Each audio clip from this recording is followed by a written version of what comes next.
Hello everyone. In today's video, we are going to see how to join two files or merge the data available in two files based on some common information or a common column. For this exercise, I have created these two files, city and state. So they are carrying information about some of the metropolitan cities, and the corresponding information in the state file is related to that particular state, with some other details like the population, share, density, and sex ratio. So based on the column of state identifier and state ID, we'll be joining these two files and we'll see how to do it in the AWS Glue. So let's start with uploading these files to our S3 bucket. For this purpose, I have created an S3 bucket, my glue store, and inside that I have created a prefix population analysis. So this is the project. I'm kind of treating it as a project. Inside that, I have created four directories: Athena, input, output, and script. So input is to place those two input files. Output is the one where we will generate the output file, which is merged file by combining those two. In Athena, I'll be storing some queries and some metadata related to the Athena query, which I may fire on the data. And inside script, I'll be storing the scripts which are generated during the glue jobs. So let's go to the input folder and upload those two files.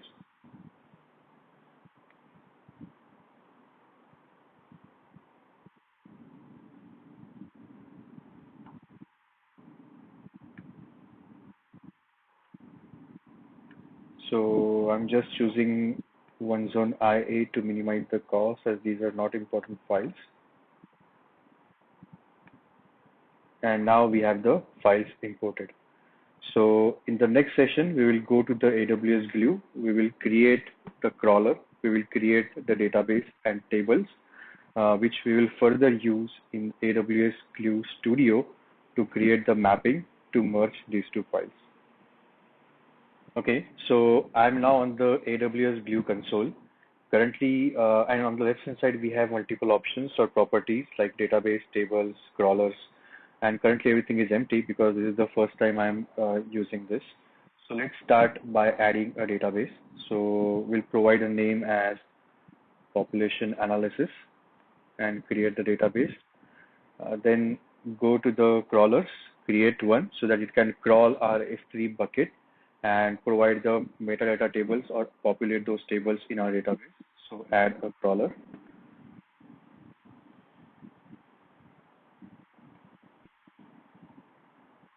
So that is my crawler name. I'll be using the data source and I'll use or crawl all folders.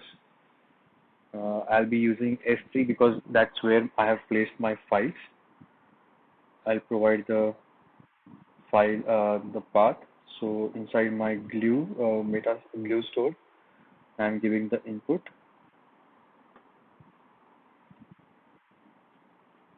And we'll go next. No, I don't want to add any other data source. So here I have to choose a role. So I'll just say population analysis. Next. For now, I'll keep it run on demand, and if required later on, if we know that we are going to get files at a particular frequency, we can set up some frequency, but for now, it's run on demand. Then we have to provide a database. So we can either add it here, or if we already have a database, we can just provide the database here. If we want to prefix our database, our tables in the database, then we can provide that prefix name, or we can just leave it blank. Then we have some options available here. If they detect any change in the schema or the column structures, what should be done? So for now, I'll just mention that update the table definition in the catalog and mark the table as deprecated in the data catalog if any objects are deleted. So I'll keep the default option and I'll proceed further.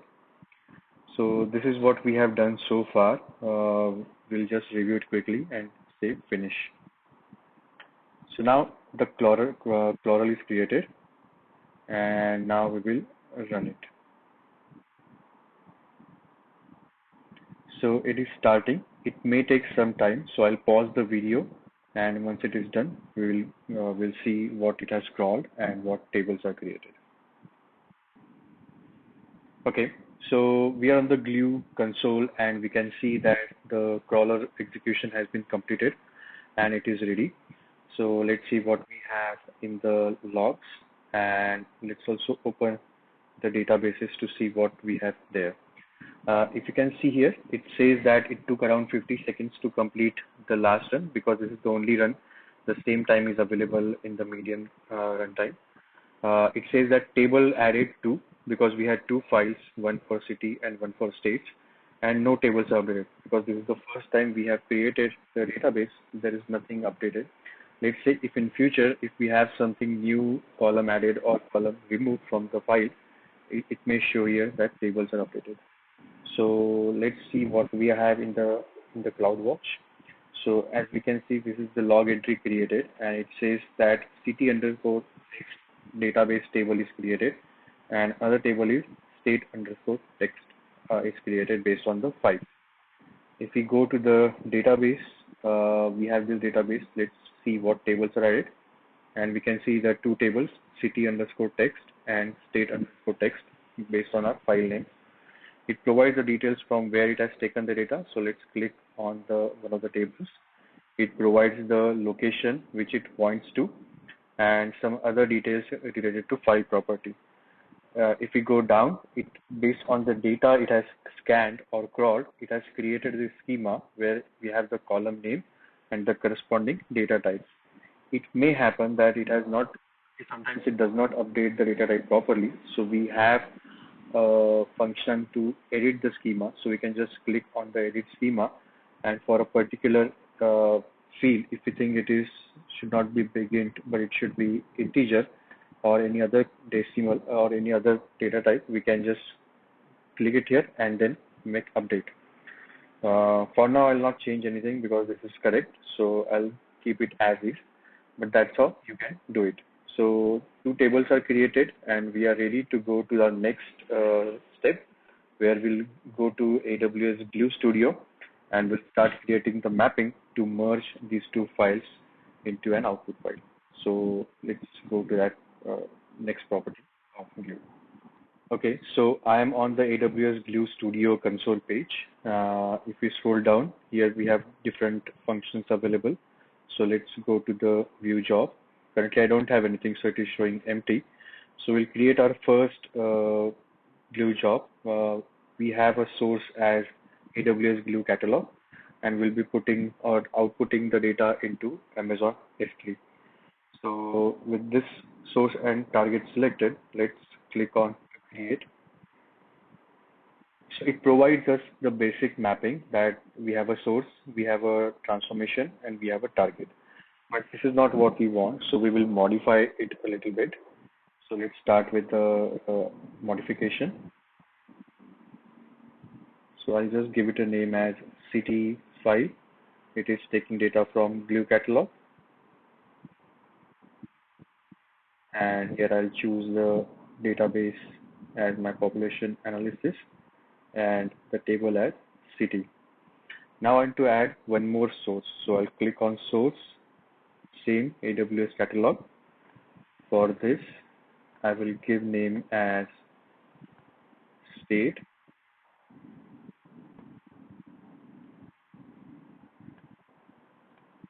And I'll choose the database same population analysis and the table as state.txt.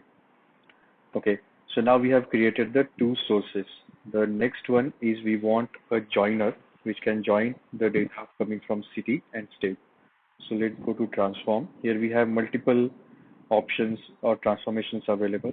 So from here, we'll choose join. Now we will be choosing inner join, but there are some other properties we have to update. So we will not change the name. We'll keep it as join. We need to provide the parents. So we need two parents. State is already there. So we'll also add city. And as you can see, once I have added city, it has created a link between city and join transformation. Let's go to the transform and add a condition. So it is asking me to provide a column from the both sources on which the join will be performed. So I'll select state ID from state, and from city, I'll choose the state identifier.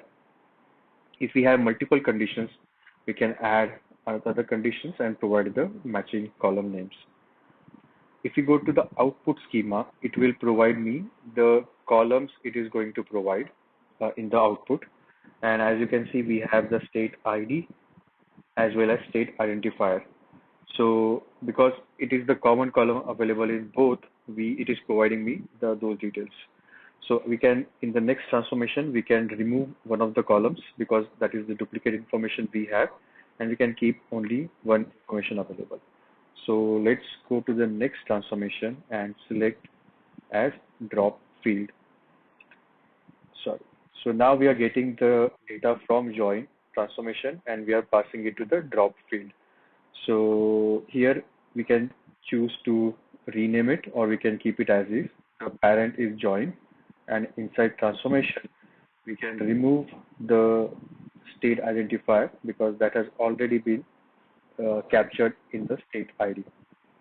So that being done, the output schema will not have the duplicate information. We'll just have one state ID and we'll have the other details. After this, we can either have multiple transformations or we can directly put that data into our S3 bucket. So we don't need this apply mapping. So we can go here and we can click it and remove it. And from here, we can go to the target. We'll choose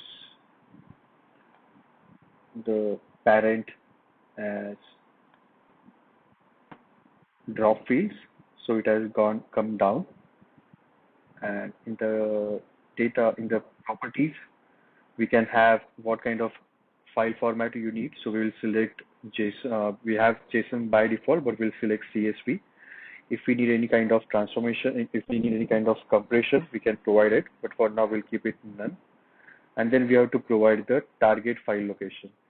So we'll browse it.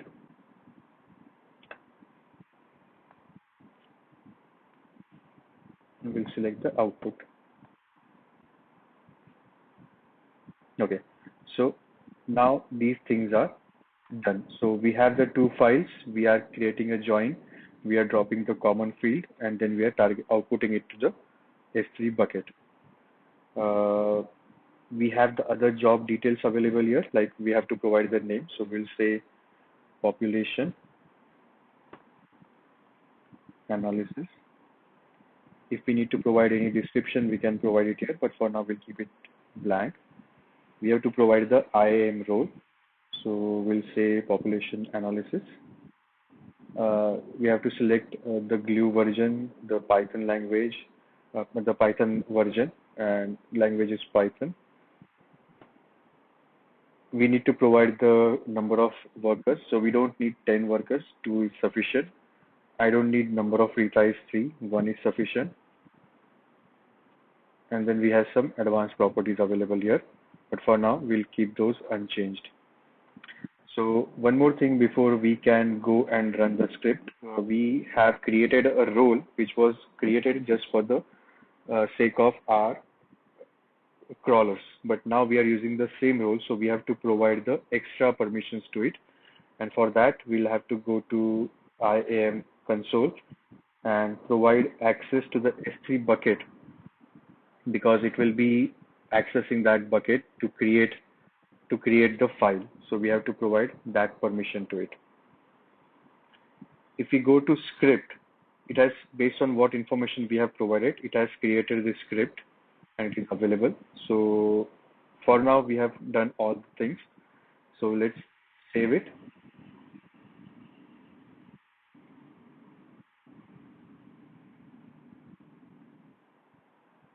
Okay, so I'm now on the IAM console and I have opened the role which we have created for our glue job. As we can see, it has only two components. So I have created a policy using the S3 policy generator, and I'm trying to create a new policy here. As you can see, it is giving me an error that the identity policy should not have the principal component. So let me remove it and then move ahead. Okay, remove the extra comma.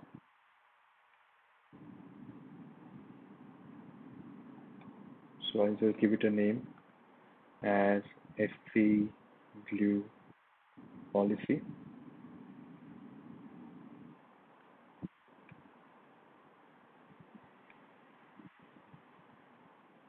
and create the policy.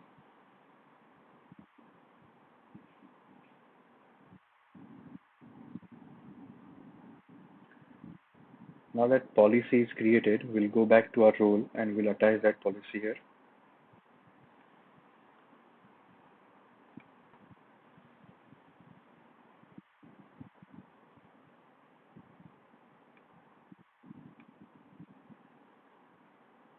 Okay, now we have a policy which allows our glue job to write a file in the S3 bucket. And if you have seen, I have selected the bucket, only the output prefix of the bucket. So it will not have any permission to write in any other directories, but just the output directory. So let's go back to our Glue Studio. Now here we have created everything, we have saved it. Now let's start the execution. So before we start the execution, I just have a small change to be made. So I'll go to the job details, and if we scroll down, we have some advanced properties, and there we have some paths available for providing the script path, the UI log path, and the temporary path. So we have created some prefixes in our bucket. So we'll just use these prefixes of temporary files, log, and script to store the details. So let's go here and change it. So in the script, we will go to our bucket, glue store, population analysis, and we'll select the script. For UI log path, we'll do the same.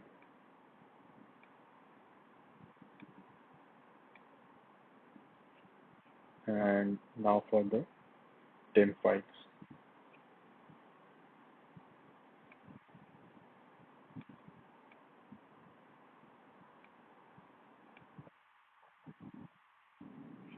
Okay, so now we have done it. So let's save the changes.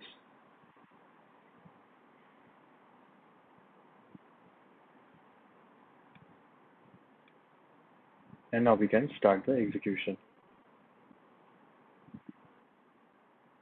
Okay, so now we can start the execution. So I'll click on the run, and it says that job has successfully started. So let's go to the run tab and see the execution. It will take some time. It is currently showing the running status. It shows me the place where we'll have the log created and some other information. So I'll pause the video, and once the execution is complete, I'll resume and we'll then see the next steps. Okay, so now we can see that job has been succeeded and we have different logs available here. If we go to our bucket in the output directory, we can see multiple files are created. Since it's a distributed system, it has created multiple files and it has given some number to it, suffix some number element to it. In order to have a combined file, what we can do, we can go back to our Glue Studio and we can edit our script. So let's go to the script, and here we have the transform 0, which is created by dropping the fields. So here we'll provide a repartitioning variable. We'll say that repartition the transform 0, and then we'll use this retransform in our in the next command where we are writing it off. So we'll say retransform, and rest everything will keep same. We will save the changes. Okay, so changes are saved, and then let's execute it.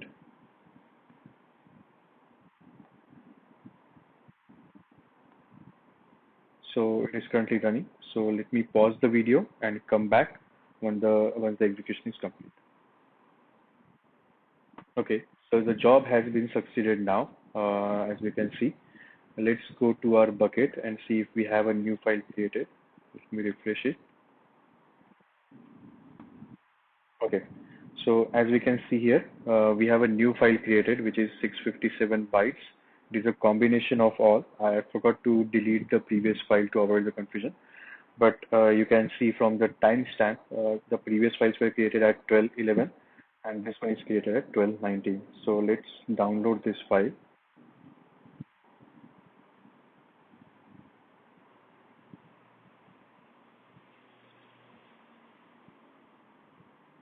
Okay, let's open it.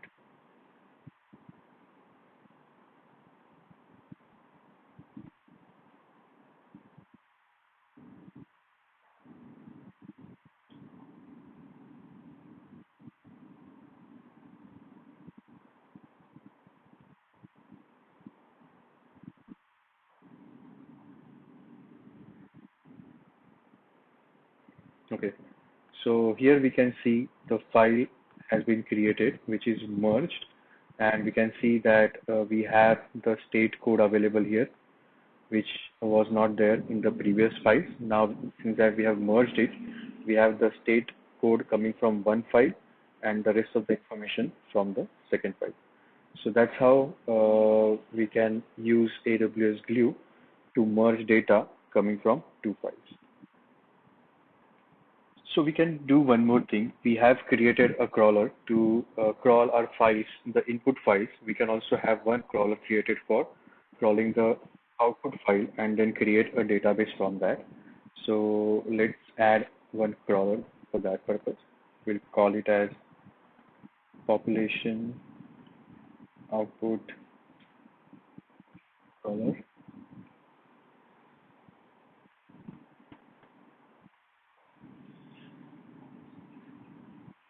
We'll provide the path as our output path.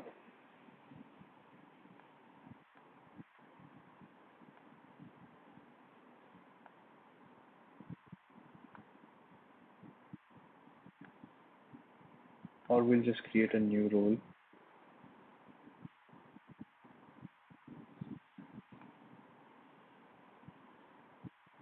We'll have it run on demand.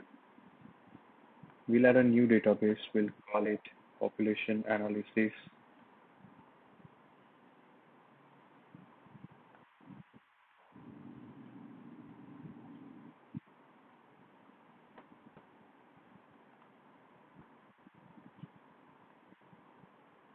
output. We'll keep REST properties default and we'll finish it. So let's run this crawler.